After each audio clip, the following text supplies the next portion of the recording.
Olá, queridos irmãos, queridos alunos do curso Sabedoria Prática para a Vida.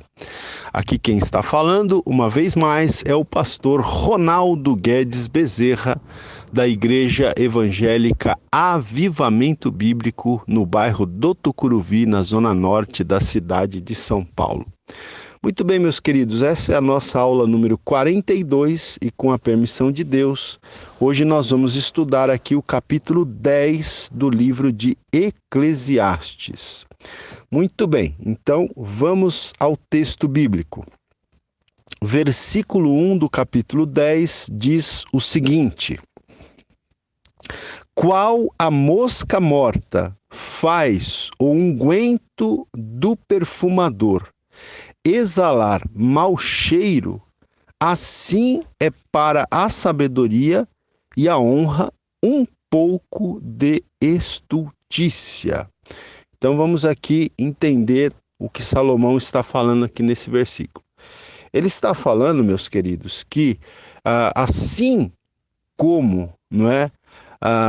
Por exemplo, se uma mosca morta cair dentro de um vidro de perfume, de um perfumador, não é, de um boticário, vamos dizer assim, então isso vai exalar mau cheiro, vai produzir mau cheiro.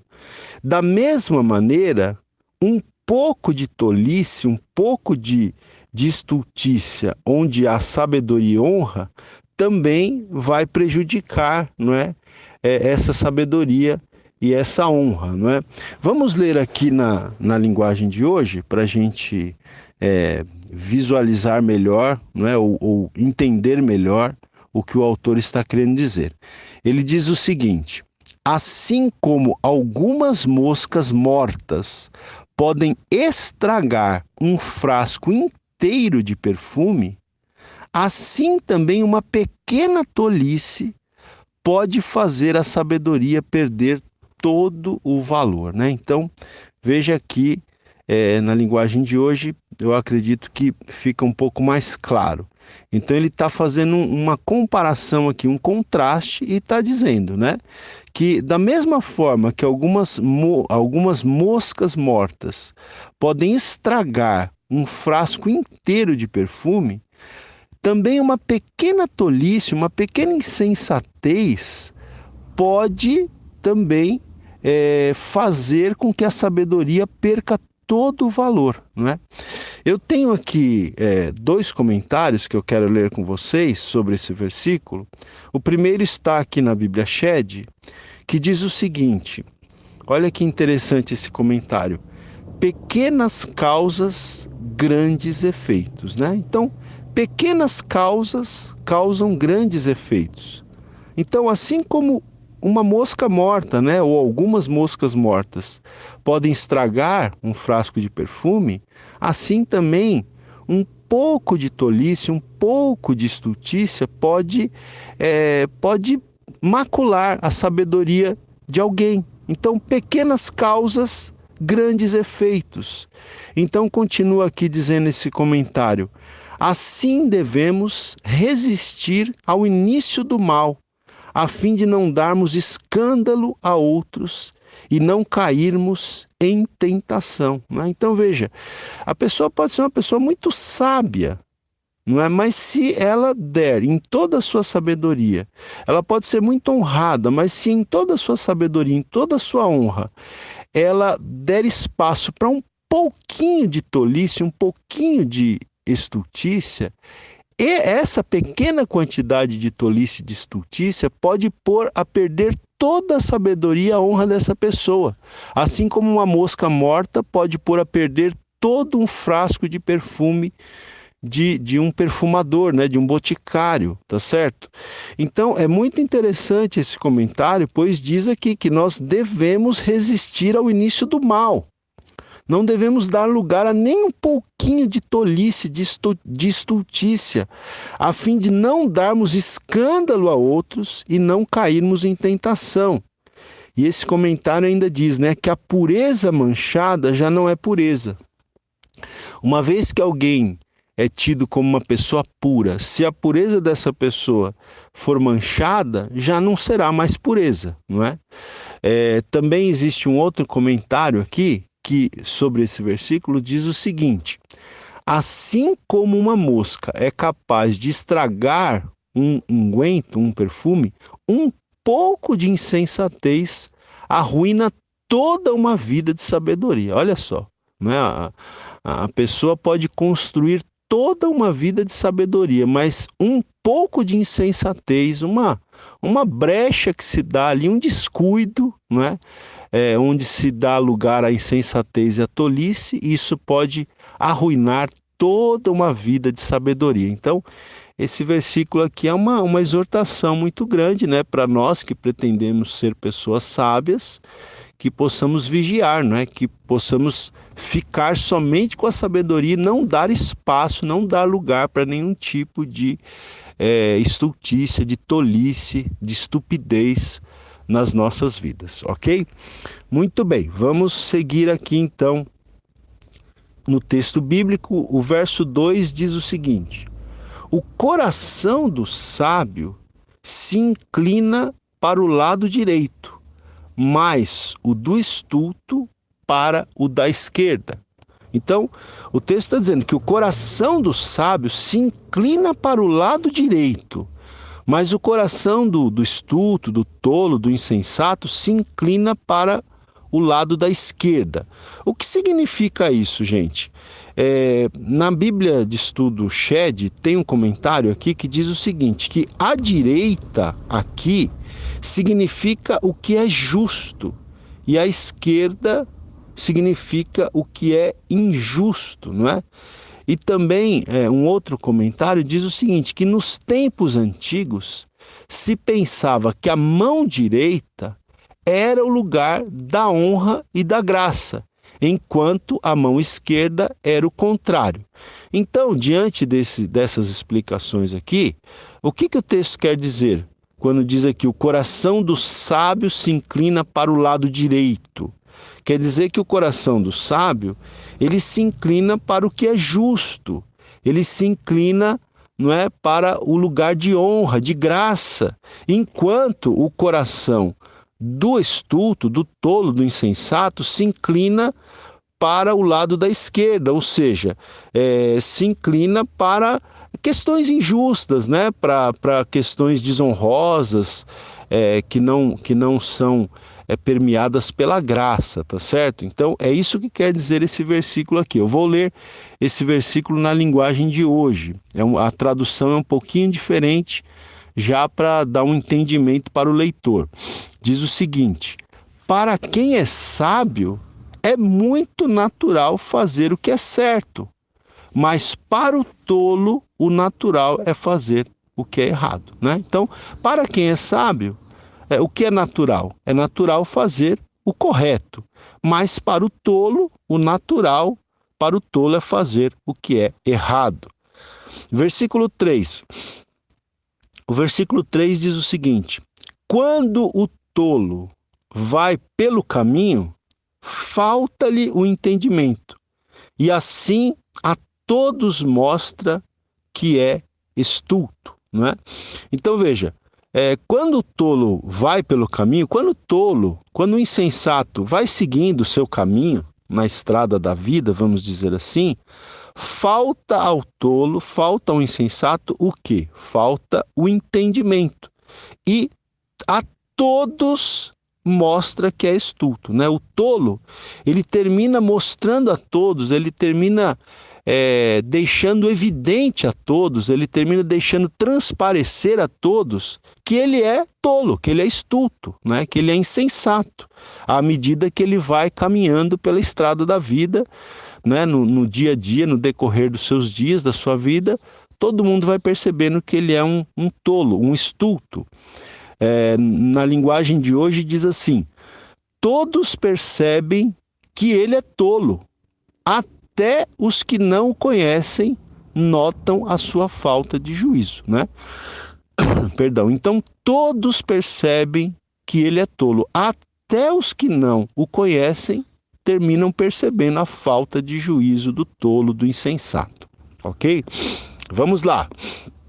Seguindo aqui, versículo 4.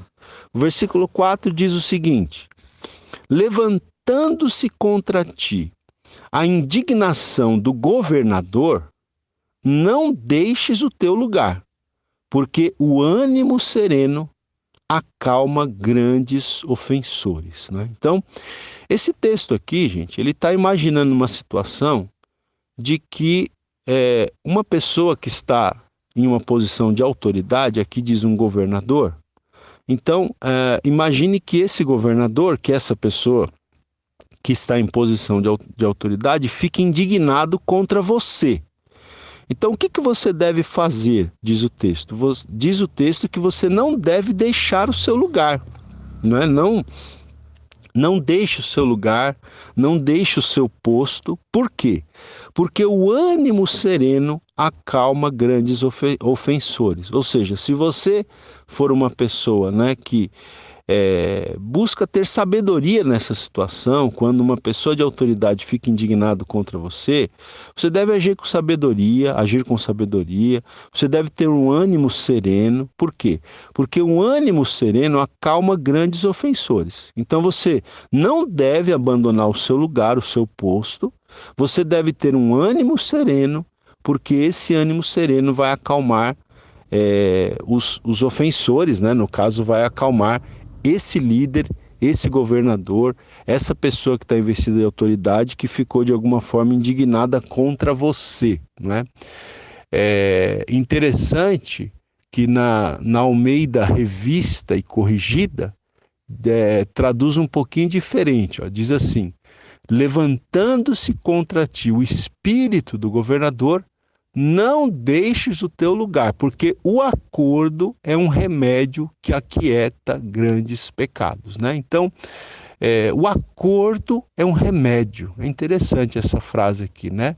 A gente buscar uma reconciliação, buscar uma retratação, buscar um acordo, né? Buscar assim uma conciliação. Então, o acordo é um remédio que aquieta grandes pecados. Vamos ler esse mesmo versículo na linguagem de hoje.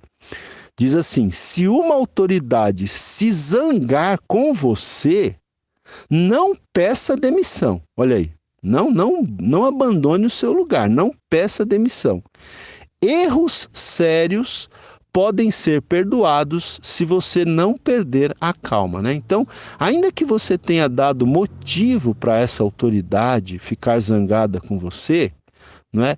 Ainda que você tenha dado motivo, ainda que você tenha errado, erros sérios podem ser perdoados se você não perder a calma, diz aqui na linguagem de hoje, né? Se você tiver um ânimo sereno, você pode ser perdoado, você pode obter novamente o favor desta autoridade que de repente ficou zangada com você, tá bom?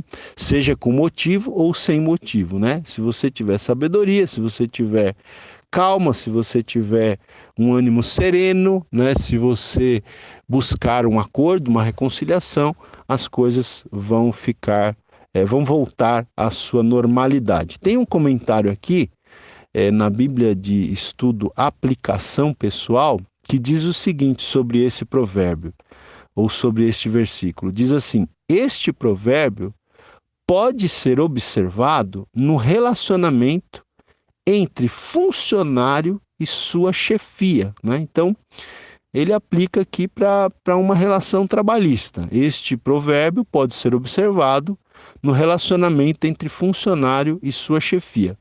Os subordinados devem superar o mau humor de seus chefes. Às vezes os chefes estão mal-humorados, até sem razão, né? Pelo menos para conosco, pelo menos nós não tendo dado razão, os chefes podem ficar mal-humorados. Então, os subordinados devem superar o mau humor de seus chefes.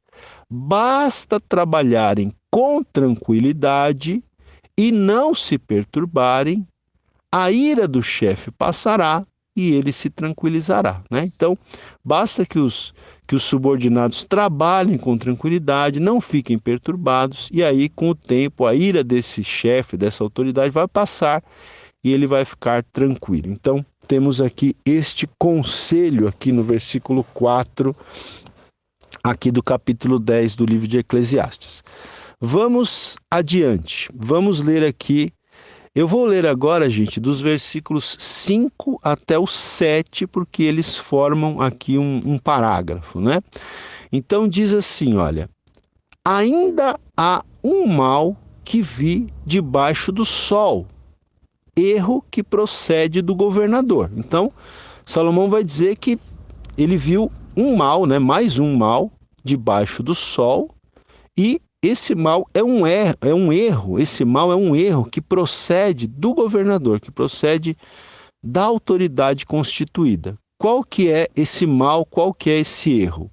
Verso 6. O tolo posto em grandes alturas, mas os ricos assentados em lugar baixo. Vi servos a cavalo e príncipes andando a pé, como servos sobre a terra.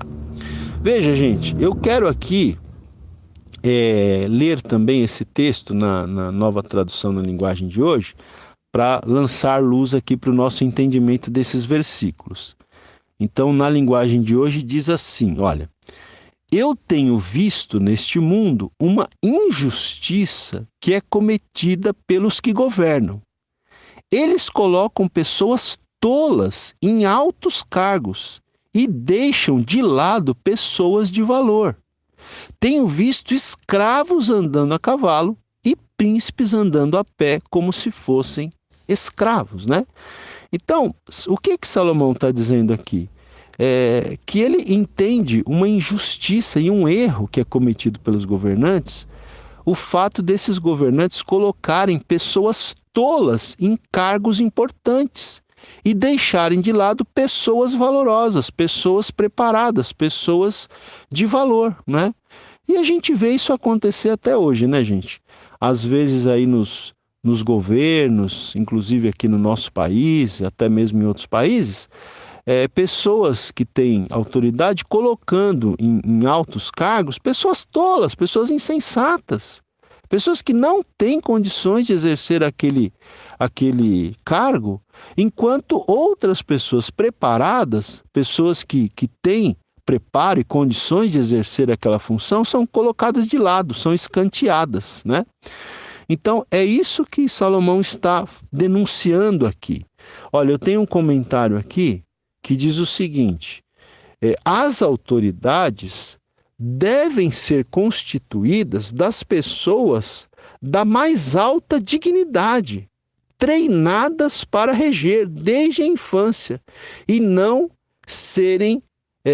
por serem oportunistas ou politiqueiras, né? Então, vamos lá, vou reler esse comentário aqui. As autoridades devem ser constituídas das pessoas da mais alta dignidade, treinadas para reger desde a infância, né? Então, veja, gente, um cargo de responsabilidade, como diz o nome, é de muita responsabilidade, né? Como diz essa designação, é de muita responsabilidade, né? Não se pode colocar uma pessoa despreparada para exercer um cargo de muita responsabilidade, né? Então, eu vou dar um exemplo aqui, prático, por exemplo, num país, geralmente, todos os países, né, todas as repúblicas, até mesmo as monarquias, têm os seus ministros da fazenda, ou do tesouro, ou das finanças.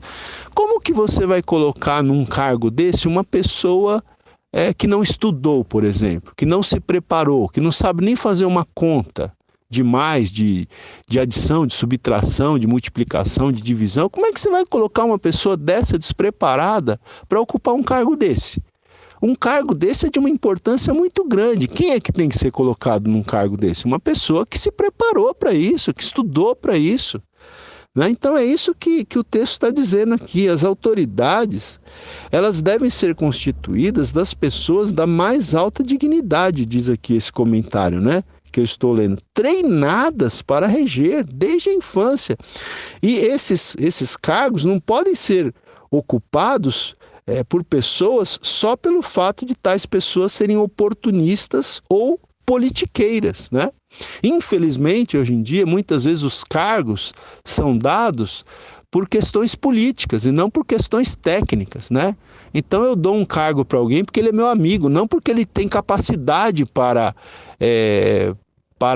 estar desempenhando aquela função, mas porque ele é meu amigo. Então o Salomão ele está criticando esse tipo de conduta aqui, não é? E vamos ver aqui ainda um outro comentarista que diz o seguinte, porque aqui no versículo 7 ele diz, né, que ele viu servos a cavalo e príncipes andando a pé como servos sobre a terra, né? Ou seja, era uma inversão aqui. Os príncipes que deveriam estar andando a cavalo por ocuparem as posições importantes estavam andando a pé como se fossem escravos, e os escravos andando a cavalo como se fossem príncipes. Então eu tenho aqui um comentário que diz o seguinte, que no Antigo Oriente Médio, onde a Bíblia ali foi escrita, né, tal inversão de papéis era vista como um ultraje à sociedade. Então, naquela época em que Salomão escreveu esse livro, essa inversão de papéis, ou seja, um escravo montado num cavalo, um príncipe andava a pé como se fosse um escravo, então naquela época tal inversão de papéis era vista como um ultraje à sociedade, ok? Então nós temos aqui esta explicação, mas eu quero ainda ler um outro comentário sobre os versículos 1 ao 7, porque eu já li com vocês então até agora do versículo 1 ao 7, né? Li e comentei. Mas eu quero agora ler um último comentário sobre esses versículos, de 1 a 7, que esse comentário que eu vou ler agora, ele é como se fosse uma espécie de um resumo desses 7 primeiros versículos do capítulo 10 de Eclesiastes. Então, o que diz esse comentário? Diz o seguinte: um pouco de fermento de estultícia pode viciar a massa inteira da sabedoria. Isso aqui é uma referência ao primeiro versículo. Não, um pouco de fermento, aquela expressão bíblica que diz que um pouco de fermento leveda toda a massa, né? Influencia toda a massa. Então, um pouco de fermento, de tolice, de estultícia, pode viciar a massa inteira da sabedoria. E um único tolo pode desfazer a obra de muitos sábios, né? Olha só, um único tolo pode desfazer a obra de muitos sábios. Continua aqui esse comentarista dizendo: a estultícia, ou seja, a tolice, é mais imediatamente evidente. A tolice ela fica imediatamente evidente. Ela se anuncia nas ruas, como foi dito aqui, que o tolo, né, quando ele sai andando pelo caminho, as pessoas já observam que ele é um tolo. Então, a tolice, ela se anuncia nas ruas. Quando a estultícia, quando a tolice se manifesta nos lugares de mando, ou seja, nas altas esferas de poder, o curso seguido pela sabedoria é de paciência e conciliação. Então, quando a tolice chega, né, nos lugares de governo, quando uma pessoa tola assume uma posição de comando, o que a sabedoria deve fazer? Deve ser paciente e conciliatória. Diz aqui esse comentário: quanto menos é dito, mais cedo é feita a correção. Não deve se ficar discutindo com o tolo. Quanto menos é dito, mais cedo é feita a correção. Então, a sabedoria vai ser paciente e conciliatória, não no sentido, né, de que vai tolerar essa situação para sempre, mas vai ser paciente e conciliatória no sentido de esperar o momento certo e a ocasião certa de se corrigir isso. E quanto menos é dito, mais cedo será, então, obtida a correção desta situação. Ok, queridos? Então, aqui nós temos os 7 primeiros versículos do capítulo 10 do livro de Eclesiastes e a explicação aqui que a gente tentou trazer para vocês, inclusive a partir de vários comentários. Aula 42, áudio 2. Versículo 8 agora. O versículo 8 diz o seguinte: quem abre uma cova, nela cairá, e quem rompe um muro, mordê-lo-á uma cobra. Verso 9: quem arranca pedras será maltratado por elas, e o que racha lenha expõe-se ao perigo.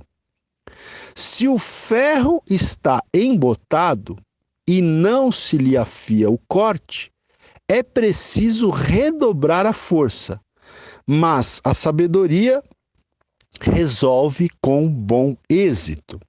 Então, queridos, eu li aqui para vocês, eu acabei de ler os versos 8, 9 e 10 que parecem formar aqui uma sequência, né, de pensamento, uma sequência de raciocínio, tá certo? Eu vou ler alguns comentários sobre esses versículos aqui, mas antes eu quero ler esses versículos também aqui na linguagem de hoje. Diz assim, olha: quem abre um buraco, cairá nele. Quem derruba um muro, será mordido por uma cobra. Quem arranca pedras, será ferido por elas. Quem racha lenha, acaba se machucando. Se você deixa o machado perder o corte e não o afia, terá de trabalhar muito mais. É mais inteligente planejar antes de agir, né? Então, muito bem, gente, veja aqui, esses versículos dizem algumas verdades interessantes, não é? E eu estou com um comentário aqui da Bíblia de Estudo Pentecostal que diz o seguinte: a sabedoria leva em conta os riscos e as dificuldades da vida com suas tarefas cotidianas, tá? Então, segundo esse comentarista aqui da Bíblia de Estudo Pentecostal, ele está dizendo que nesses versículos aqui a sabedoria leva em conta os riscos e as dificuldades da vida com as suas tarefas cotidianas, não é? Então, veja que aqui diz o seguinte, que quem rompe um muro, mordê-lo-á uma cobra. Então, uma pessoa que derruba um muro, ele pode correr o risco de, à medida que ele vai derrubando aquele muro, de repente aparecer ali uma cobra que estava ali atrás daquele muro, ou por entre aquelas pedras, aqueles blocos, enfim, não é? E aparecer uma cobra ali e mordê-lo. Também diz que quem arranca pedras será maltratado por elas, né? Pode ser machucado à medida que a pessoa vai arrancando pedras, à medida que a pessoa vai tirando pedras, né? Acho que a gente já leu aqui na linguagem de hoje, diz: quem arranca pedras será ferido por elas, ou seja, à medida que a pessoa vai arrancando pedras, ela pode ser ferido por essas mesmas pedras que ela está arrancando. A pessoa que está rachando lenha está exposta ao perigo de se machucar de repente ali naquele processo, né, de rachar a lenha. Enfim, então, esse comentarista que eu li está dizendo que a sabedoria leva em conta os riscos e as dificuldades da vida com as suas tarefas cotidianas, né? No nosso dia a dia, nas nossas tarefas cotidianas, nós corremos riscos, né? As tarefas cotidianas, elas trazem consigo riscos e dificuldades. E aí, continua esse comentarista dizendo que o sábio evita danos, porque sabe o que pode acontecer e se acautela dos perigos ocultos, né? Então, o sábio, ele sabendo dos perigos, ele evita os danos, porque ele sabe o que pode acontecer, então ele se acautela, ele tem cuidado, né, com os perigos ocultos, tá certo? Esse é o comentarista aqui, Donald Stamps é o nome dele, da Bíblia de Estudo Pentecostal. Mas eu tenho um outro comentário aqui, que vai falar o seguinte sobre esses mesmos versículos aqui do 8 ao 10. Então, diz o seguinte, olha: o sentido geral destas afirmações parece ser que nenhuma alteração pode ser efetuada sem riscos. Então veja que esse comentarista que eu estou lendo agora, um outro comentarista, ele interpreta de uma maneira um pouquinho diferente. Ele diz aqui que o sentido aqui dessas afirmações parece ser o seguinte, né, que nenhuma alteração, nenhuma mudança pode ser efetuada sem riscos. Qualquer tipo de mudança que você pretenda fazer na sua vida vai envolver riscos, né? Por isso que a gente gosta muito de ficar na nossa zona de conforto, né, gente? Nós gostamos muito de ficar na nossa zona de conforto. Por quê? Porque qualquer tipo de mudança, qualquer tipo de alteração, né, ela não pode ser efetuada sem riscos, né? E continua aqui esse comentarista dizendo o seguinte: antes de embarcar em tais empreendimentos, é aconselhável calcular o custo e certificar-se que se possui a habilidade adequada e os recursos necessários, né? Antes de você embarcar em mudanças, em novos empreendimentos, é aconselhável que você calcule o custo desses empreendimentos, que você fique bem convicto de que você possui a habilidade necessária e os recursos necessários para fazer essas mudanças, essas alterações, para fazer esses empreendimentos, né? Esse é um comentário que eu li aqui.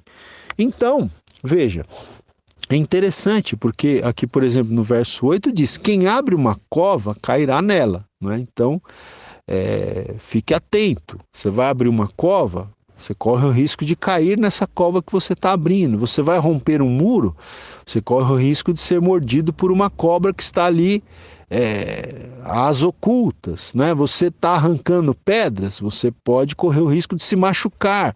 Você está rachando lenha, você pode se expor ao perigo, né? Interessante o verso 10 também, que diz assim: se o ferro está embotado, aqui é o ferro do machado, né? A gente sabe que o machado ele tem um cabo de madeira, mas a ponta do machado é de ferro. Então está dizendo aqui, se o ferro está embotado, ou seja, se ele não está afiado, né, e não se lhe afia o corte, é preciso redobrar a força. Não é assim mesmo? Se você está cortando uma árvore com um machado que não está afiado, você vai precisar fazer o dobro de força para derrubar aquela árvore, não é? É interessante esse provérbio aqui do versículo 10.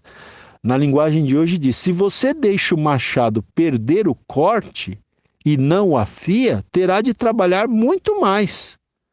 Então diz aqui, é mais inteligente planejar antes de agir, né? Na Almeida diz: a sabedoria resolve com bom êxito, tá? Então, gente, vamos lá. Eu quero ler mais 2 comentários sobre esses versículos aqui. Vamos lá, deixa eu ver aqui, só um minutinho. Então, um deles diz o seguinte, olha: uma pessoa despreparada, olha, sobre a questão do machado aqui, né? Uma pessoa despreparada, por estar com um machado cego, terá de esforçar-se mais que uma pessoa sábia, cujas ferramentas estão em ordem, né? Então, gente, nós temos que nos preparar para fazer as coisas, né, que nós temos que fazer, né? Uma pessoa despreparada, ela vai ter que se esforçar muito mais do que uma pessoa preparada, né? Uma pessoa que está com um machado cego, sem ser afiado, ou seja, está despreparada, está com a sua ferramenta despreparada, vai ter que colocar muito mais esforço para fazer algo do que aquela pessoa que é sábia e que afiou, né, as suas ferramentas estão em ordem, né? Então a gente vê hoje em dia, quando eu li esse provérbio aqui, esse texto, esse versículo, eu estava pensando que hoje em dia a gente tem muita gente querendo fazer muita coisa, mas as pessoas não querem se preparar para fazer isso, né? Eu vejo isso muito na minha área, me permita dizer desta maneira, na questão do ministério. A gente vê que tem muita gente hoje querendo pregar, tem muita gente nas igrejas querendo ensinar, tem muita gente querendo ser presbítero, tem muita gente querendo ser pastor, mas que não quer se preparar para isso, não quer estudar, não quer ler, não quer se preparar. A pessoa só quer ter o microfone na mão, a pessoa só quer, né, estar ali debaixo dos holofotes, mas não quer se preparar devidamente para fazer essa função. Então, essa pessoa não está preparada. Por isso que muitas pessoas têm se frustrado no ministério. Por isso que nós temos dezenas, centenas de igrejas sendo abertas por pessoas despreparadas que saíram de suas igrejas apenas por não concordarem com o pastor por alguma questão, por alguma situação, achando que seria muito fácil abrir uma igreja e explodir ali de pessoas, né? E quando a pessoa começa, ela vê que não é tão simples assim, porque a maioria esmagadora dessas pessoas não está preparada. Os seus machados não estão afiados. E quando eles começam a fazer, tem muita dificuldade. Depois as igrejas terminam, infelizmente, fechando, né? Ou felizmente, talvez, porque se ficassem abertas, seriam até um escândalo para o evangelho do Senhor Jesus Cristo. Então, gente, é muito importante a pessoa se preparar, né? Eu continuo aqui ilustrando na minha área de atuação. Eu tenho ouvido, às vezes, alguns pastores, né, me falarem que não gostam de ler. Eu acho isso um absurdo. Como que um pastor que não gosta de ler vai conseguir dar alimento espiritual para o povo? Uma pessoa que não gosta de ler, porque a nossa mensagem ela está na Bíblia, então você tem que ler a Bíblia. Um pastor deve ler outros livros cristãos, comentários, né, livros de estudo, deve se atualizar, deve se aperfeiçoar. Como que um pastor que não gosta de ler vai alimentar as suas ovelhas? Essas ovelhas vão morrer de fome. Então veja, para fazer a obra, precisa afiar o machado, não é? E isso se aplica na questão do ministério, mas isso se aplica em várias áreas. Eu imagino que nas empresas, no mundo empresarial, também tem muita gente querendo ocupar cargos, posições, né, cargos de autoridade, de chefia, sem estarem devidamente preparados, sem terem feito cursos específicos, né, sem terem interesse por lerem livros daquela área, daquela profissão, daquela atividade profissional. Então, quem quer, né, ser hábil naquilo que faz, precisa afiar o machado. Senão, vai se frustrar, porque vai ter que colocar o dobro, o triplo de força e às vezes não vai obter o resultado esperado, né? Então veja, eu tenho aqui ainda um outro comentário sobre esse texto que eu gostaria de ler com vocês, que está na Bíblia de Estudo Aplicação Pessoal. Diz assim, olha, tentar fazer algo sem as habilidades e ferramentas necessárias é como tentar cortar madeira com um machado cego. Olha aí, você tentar fazer alguma coisa sem você ter as habilidades e as ferramentas necessárias é como você tentar cortar madeira ou uma árvore com um machado cego, sem estar afiado, né? Segue aqui o comentarista. Se a sua ferramenta está sem corte, você deve afiá-la para fazer um trabalho melhor. Igualmente, se lhe falta habilidades, deve tentar obtê-las pelo treinamento e pela prática, né? Então, é uma comparação. Se você tem uma ferramenta que está sem corte, um machado, por exemplo, primeiro você tem que afiar esse machado para você fazer um trabalho melhor. E da mesma forma, se falta a você habilidades na sua área de atuação, você deve tentar obter essas habilidades através de treinamentos específicos e de prática específica. E continua aqui esse comentarista dizendo, né, trazendo uma aplicação para nós. Encontre as áreas de sua vida onde o seu machado está sem corte e afie as suas habilidades. Assim você poderá ser mais eficaz na obra de Deus, né? Então, encontre as áreas, né, da sua vida nas quais o seu machado, por assim dizer, está sem corte. E afie o seu machado, afie as suas habilidades. Se prepare para fazer aquilo que você entende que você foi chamado para fazer, que você quer fazer, que você tem desejo. O desejo apenas não basta, você precisa afiar o seu machado, você precisa se preparar, né? E aí então você vai poder ser mais eficaz. Porque se o seu machado não tiver afiado, você vai ter que usar o dobro da força e muitas vezes não vai conseguir derrubar a árvore e ainda vai ficar muito frustrado, tá certo? Muito bem. Vamos seguir aqui adiante, versículo 11 agora.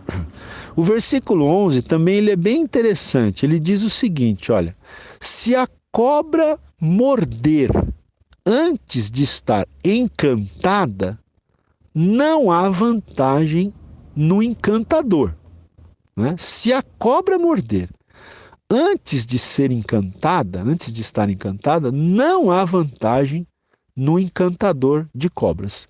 Vamos ler na linguagem de hoje. Diz assim: não adianta nada você saber encantar cobras se deixar que uma delas o morda, né? Ou seja, não adianta nada a pessoa saber encantar uma cobra se ele deixar que essa cobra o pique, né, o morda antes de encantar a cobra.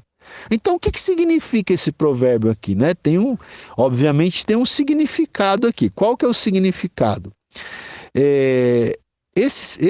Esse provérbio aqui, ele significa o seguinte, deixa eu ver aqui, eu tenho 2 comentários aqui.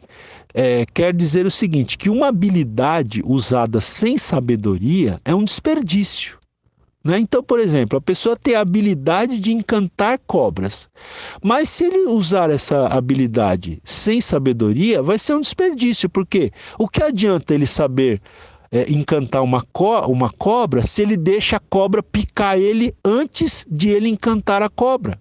Então, uma habilidade usada sem sabedoria é um desperdício.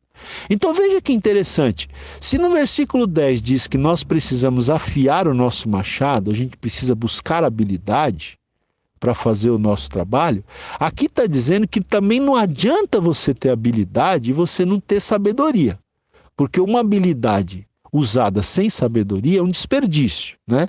Eu tenho um outro comentário aqui que diz o seguinte, ele até para ilustrar melhor o que esse versículo 11 quer dizer, ele lembra de um outro provérbio que a gente usa muito, né?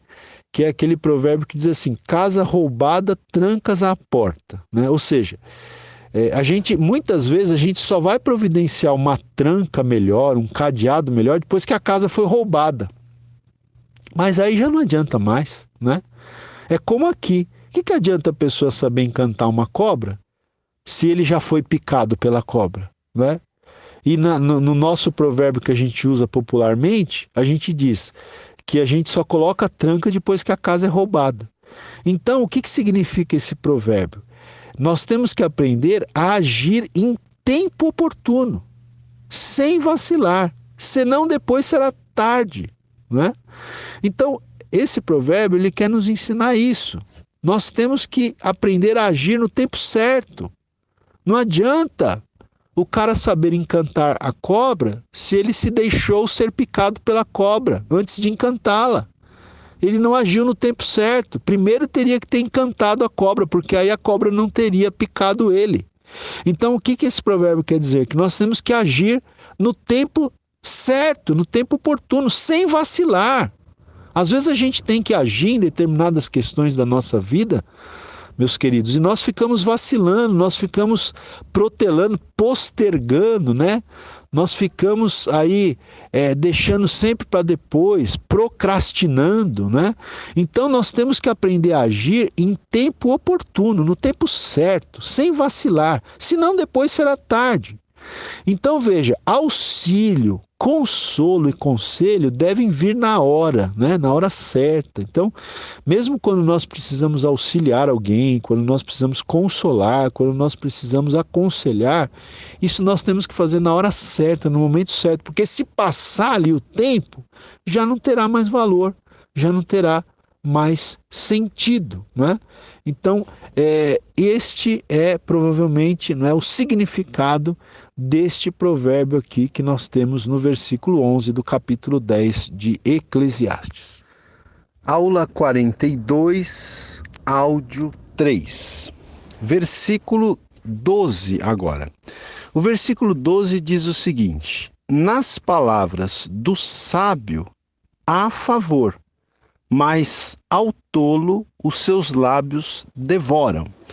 Então nós temos aqui uma comparação entre o sábio e o tolo, né? Lembrando muito aqui o livro de Provérbios, né, gente?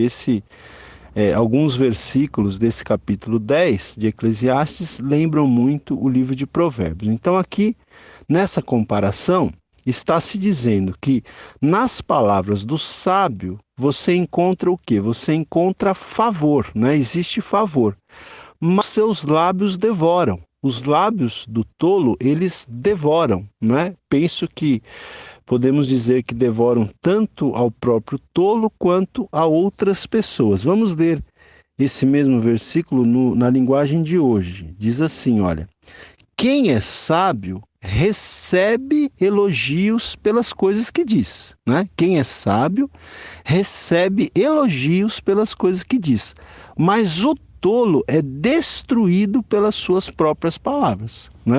Então, enquanto o sábio recebe elogios pelo que ele diz, o tolo, ele é destruído pelas próprias palavras que ele fala, né? Ou seja, as suas palavras o devoram.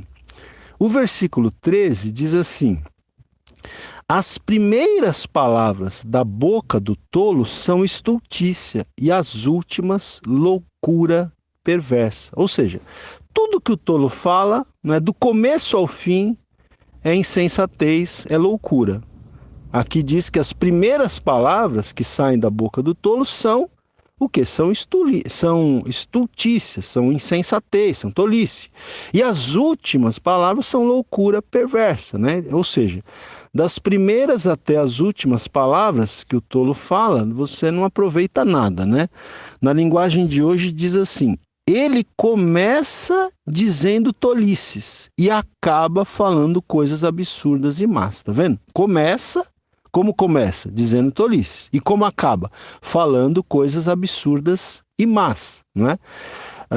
Então, veja, eu tenho aqui um comentário sobre esses dois versículos que eu acabei de ler, os versículos 12 e 13, e o comentário diz o seguinte, que o tolo, ele é incapaz de escolher de forma apropriada suas palavras, o que o levará à destruição, né? O tolo, ele não tem a capacidade de escolher, ele não tem a sabedoria de escolher com cuidado as suas próprias palavras, e isso terminará levando esse tolo à destruição, ok? Vamos agora ao versículo 14, que é uma espécie de continuação, porque o versículo 14 começa dizendo assim, olha: o estulto multiplica as palavras, não é? Então, o estulto multiplica as palavras, ainda que o homem não sabe o que sucederá. E quem lhe manifestará o que será depois dele? Então, esse versículo aqui, nós vamos tentar entendê-lo em duas partes. Primeiro, a primeira parte do versículo está dizendo que o estulto multiplica as palavras, né? Na linguagem de hoje diz: o tolo não para de falar, tá? Então, falando aqui sobre o tolo, né? O texto continua dizendo aqui sobre o tolo. E diz aqui, né? Eu tenho um comentário aqui que diz que não é sinal de sabedoria fazer uso de muitas palavras, tá? Não é sinal de sabedoria fazer uso de muitas palavras. Quem fala demais, quem se expõe demais nas suas palavras não está sendo sábio. Não é sinal de sabedoria fazer uso de muitas palavras. Por isso que o texto diz: o estulto, né, o tolo, o insensato, ele multiplica as palavras, né? O tolo não para de falar, tá certo? E aí o texto continua dizendo, né, que o estulto, o tolo, multiplica as palavras, ainda que o homem não sabe o que sucederá.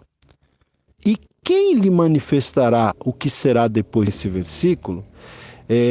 Uma coisa interessante, né? Eu tenho um outro comentário aqui que diz o seguinte, que esta pergunta retórica sobre a falta de conhecimento em relação ao futuro é um dos temas recorrentes em Eclesiastes, né? Então, nesse versículo 14, Salomão volta a um tema que ele tem falado muito aqui. Se você está bem atento às aulas, você já percebeu que nós diversas vezes falamos, né, que o pregador aqui, o autor do livro de Eclesiastes, ele está sempre dizendo que nós não sabemos o que ocorrerá no nosso futuro, né?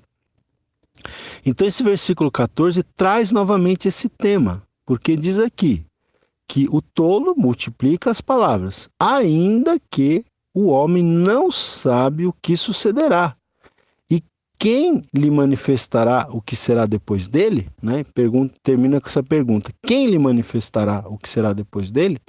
Então essa pergunta retórica sobre a falta de conhecimento em relação ao futuro é um dos temas recorrentes, ou seja, que sempre retornam aqui no livro de Eclesiastes. Eu vou ler esse versículo aqui na linguagem de hoje. Diz o seguinte: ninguém sabe o que vai acontecer amanhã, nem pode dizer o que acontecerá depois da sua morte, não é? Essa é uma realidade a respeito de nós. Nós não conhecemos, não podemos falar praticamente nada, né, ou nada a respeito do nosso futuro. Vamos aqui seguir. Agora o versículo 15. O versículo 15 diz o seguinte: o trabalho do tolo o fatiga, pois nem sabe ir à cidade, né? O trabalho do tolo o deixa cansado, pois o tolo nem sabe ir à cidade, né? Nem mesmo ir à cidade o tolo sabe. Eu vou ler esse versículo aqui, gente, na linguagem de hoje. Na linguagem de hoje, é traduzido um pouquinho diferente. Diz o seguinte, olha: somente um homem muito tolo, tão tolo que nem consegue encontrar o caminho de casa, se esgota de tanto trabalhar, né? Então, como eu sempre falo para vocês, essa nova tradução na linguagem de hoje, ela sempre busca o sentido, né, que o autor quis dar ali quando ele escreveu o texto ali no original hebraico. Então, na linguagem de hoje, olha como é traduzido esse versículo. Diz que somente um homem muito tolo, né, um homem tão tolo, que ele nem consegue encontrar o caminho de casa, somente um homem tão tolo a esse ponto se esgota de tanto trabalhar, né? Então, ou seja, nessa tradução está dizendo que uma pessoa que se esgota de tanto trabalhar é uma pessoa muito tola, é uma pessoa muito imbecil, não é? É uma pessoa tão tola que não consegue nem encontrar o caminho de casa, né? Então, nessa tradução está se fazendo uma crítica àquele que só pensa em trabalhar, né? Que se esgota de trabalhar. Né? Ou seja, a pessoa que se esgota, que não para de trabalhar nunca, é uma pessoa tola. É isso que está dizendo aqui, porque o trabalho é importante, o trabalho dignifica o homem, mas uma pessoa só viver para trabalhar, né, não desfrutar um pouco de descanso, não desfrutar da vida, é tolice, tá certo? Bom, mas eu quero ler 2 comentários aqui sobre esse versículo 15. O primeiro diz que o tolo pode falar muito, mas é incapaz de agir, tá? Então, você reunindo aqui esses versículos, o versículo 12, o 13 e o 14, né? A gente pode chegar também a essa conclusão, que o tolo pode falar muito, né? Porque os versículos anteriores dizem aqui que as palavras do tolo o devoram, que tanto as primeiras como as últimas palavras do tolo são insensatas, né? Que ele multiplica as palavras. Então, o tolo pode falar muito, mas ele é incapaz de agir, né? Fala demais, mas age pouco, né? Então, a gente conhece gente assim, né? Que fala muito, dá muito palpite, mas não age, não faz, né?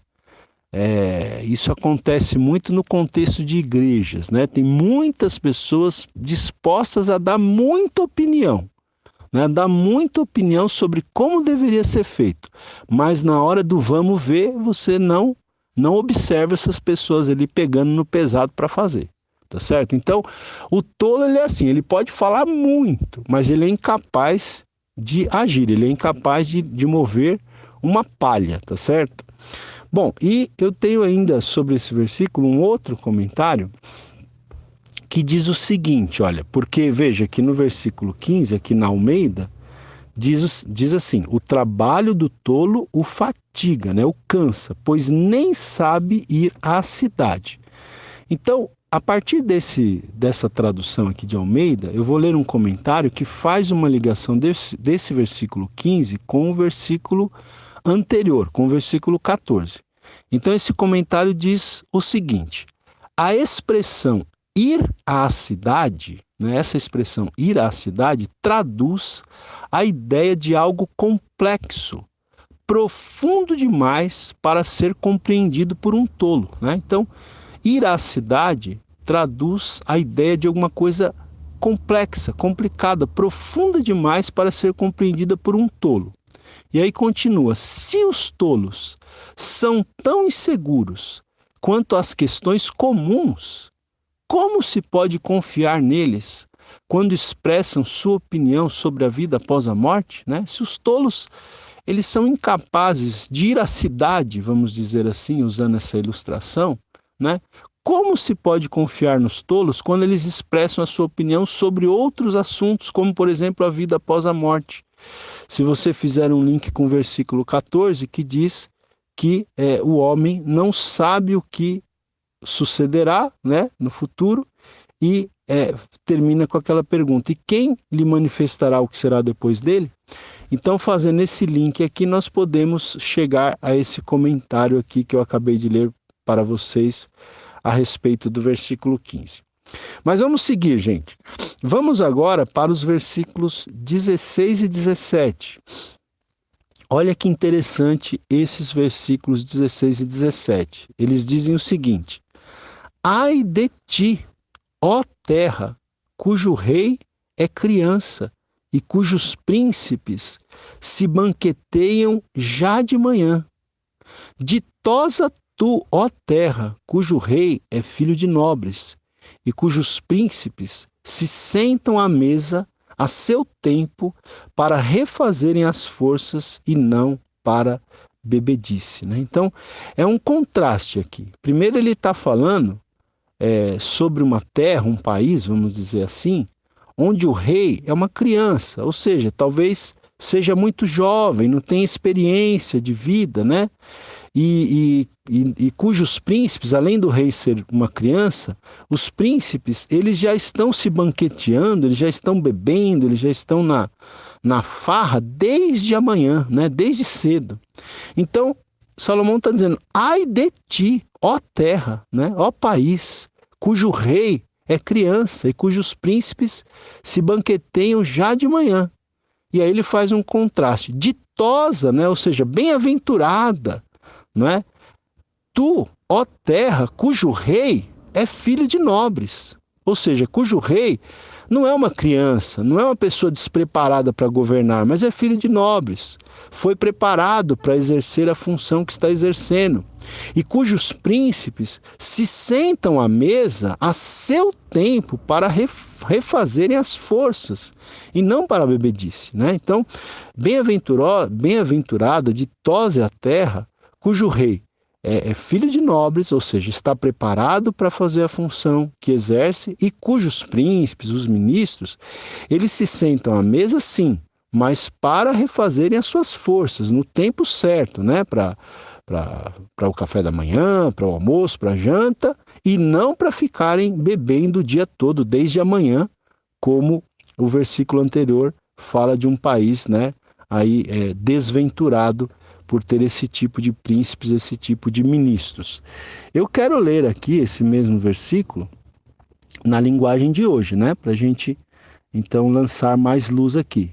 Diz assim, olha, um país vai mal, olha aí, um país vai mal quando aquele que o governa se deixa levar pela opinião dos outros, não é? Então, é uma criança, ou seja, se deixa levar pela opinião dos outros.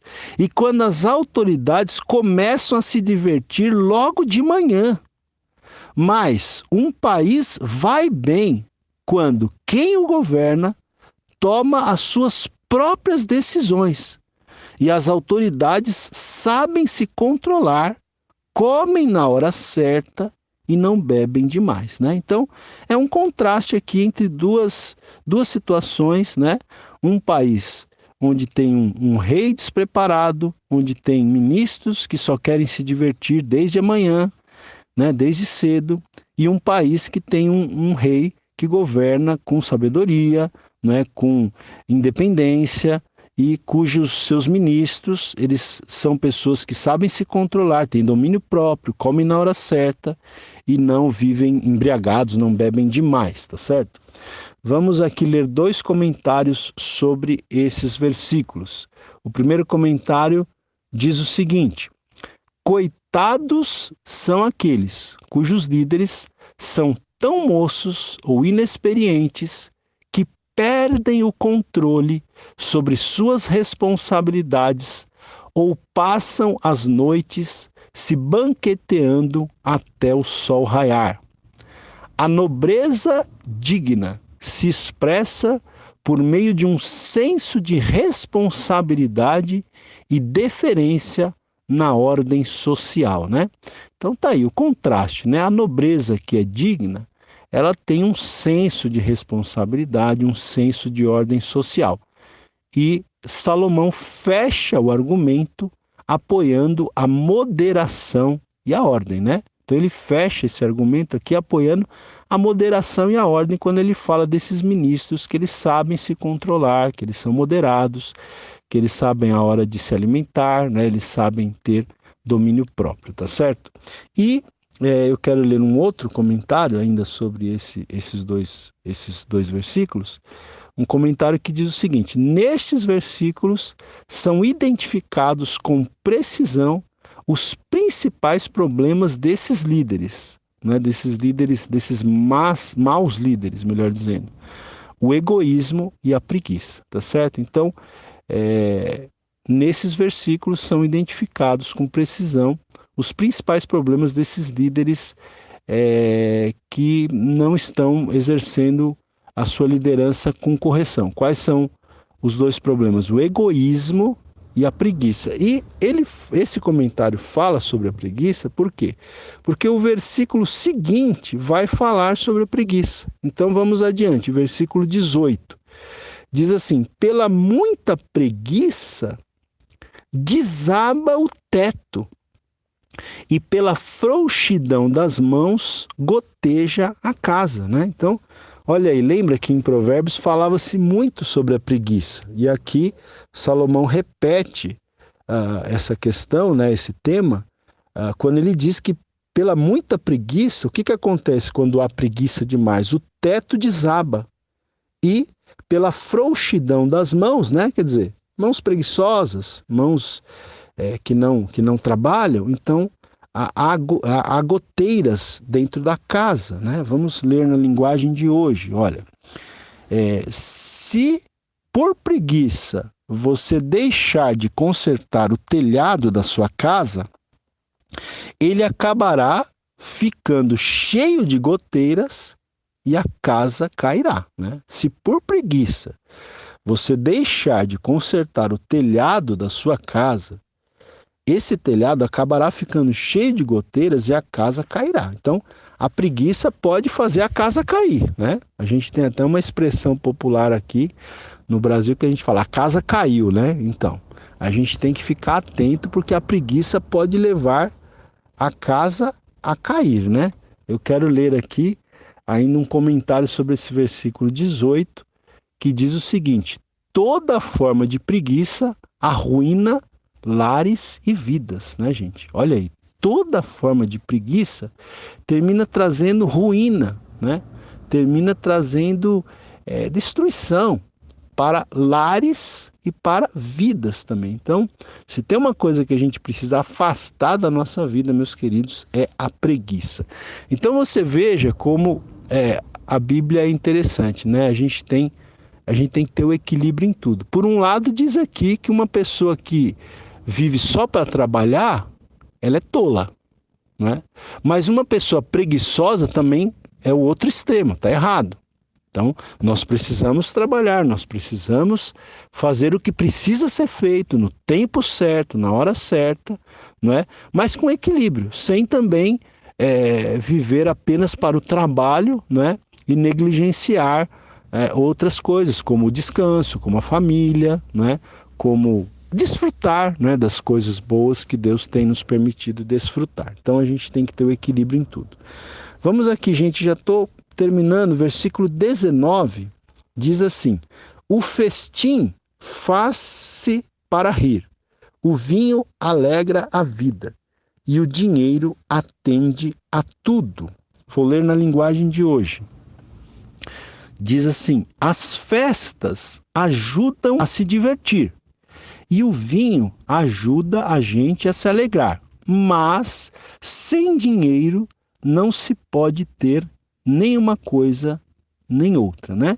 Então, a festa ajuda a gente a se divertir, o vinho ajuda as pessoas a se alegrarem, mas sem dinheiro não se pode ter nenhuma coisa nem outra. Eu quero ler um comentário aqui sobre esse versículo que diz o seguinte: as Escrituras reconhecem que o dinheiro é necessário, né? Como esse versículo está dizendo, que sem o dinheiro você não faz nenhuma coisa nem outra. Então, as Escrituras reconhecem que o dinheiro é necessário para a sobrevivência, mas as Escrituras advertem contra o amor ao dinheiro, né? O amor ao dinheiro que é perigoso, porque nos leva a pensar que a riqueza é a maneira mais fácil de obter o que desejamos.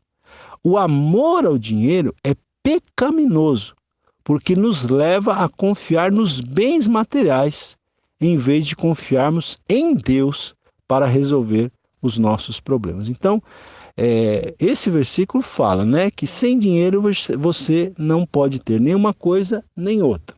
Mas é necessário que a gente tenha o equilíbrio também no uso do dinheiro, né? Não podemos ser avarentos, não podemos amar ao dinheiro, tá certo? Porque o amor ao dinheiro, como diz a Bíblia lá, o apóstolo Paulo falou, é a raiz de todos os males, né? Como a gente sempre diz, vale repetir, não é o dinheiro em si que é mal. O dinheiro em si, ele é neutro. Mas o amor ao dinheiro é a raiz de todos os males, a avareza, né? O dinheiro, ele pode ser muito bom, muito útil se for bem utilizado. Agora, quando as pessoas passam a amar o dinheiro, né, tem essa avareza, aí os males começam a suceder. E chegamos aqui ao último versículo, que é o versículo 20, que diz o seguinte, olha: nem no teu pensamento amaldiçoes o rei, nem tampouco no mais interior do teu quarto o rico, porque as aves dos céus poderiam levar a tua voz, e o que tem asas daria notícia das tuas palavras, né? Então veja, nem no teu pensamento amaldiçoe o rei, e nem lá no interior do teu quarto amaldiçoe o rico. Por quê? Porque, figuradamente falando, as aves dos céus poderiam levar a tua voz a esse rei, a esse rico, né? E o que tem asas daria notícia das tuas palavras, tá? Então, gente, vamos ler na linguagem de hoje. Diz assim, ó: não critique o governo, nem mesmo em pensamento, e não critique o homem rico, nem mesmo dentro do seu próprio quarto, pois um passarinho poderia ir contar a eles o que você disse. O que significa esse versículo aqui? Eu tenho dois comentários que eu quero ler com vocês. O primeiro diz assim: ao afirmar que as aves dos céus levariam a sua voz, o autor nos adverte de que devemos ter cuidado com o que dizemos, porque nunca sabemos quem está ouvindo, né? É aquele ditado que diz, né, que as paredes têm ouvidos, né? Já viu aquele ditado? As paredes têm ouvidos. Cuidado com o que você fala, com quem você fala, né? Então, ao afirmar que as aves dos céus levariam a voz, o autor aqui, Salomão, ele nos adverte de que nós devemos ter muito cuidado com o que nós dizemos, porque nós nunca sabemos quem está ouvindo, né? O que a gente está dizendo. E um outro comentário aqui diz assim, ó: palavras impensadas, proferidas aparentemente em segredo, podem ser reveladas, né? Então, muito cuidado com as palavras impensadas, porque essas palavras proferidas aparentemente em segredo podem ser reveladas por alguém. E aí ele até lembra aqui esse provérbio que eu já falei para vocês, né? Que até as paredes têm ouvidos, né? Então, é esse o sentido aqui deste versículo 20 do capítulo 10. Ok, meus queridos? Então, aqui terminamos a nossa aula de número 42. Eu sempre te incentivo a ouvir novamente a aula, se possível, não é? Para você ir fixando, se possível até acompanhando no texto bíblico. E é isso daí. Deus abençoe a sua vida e até a próxima aula, permitindo Deus.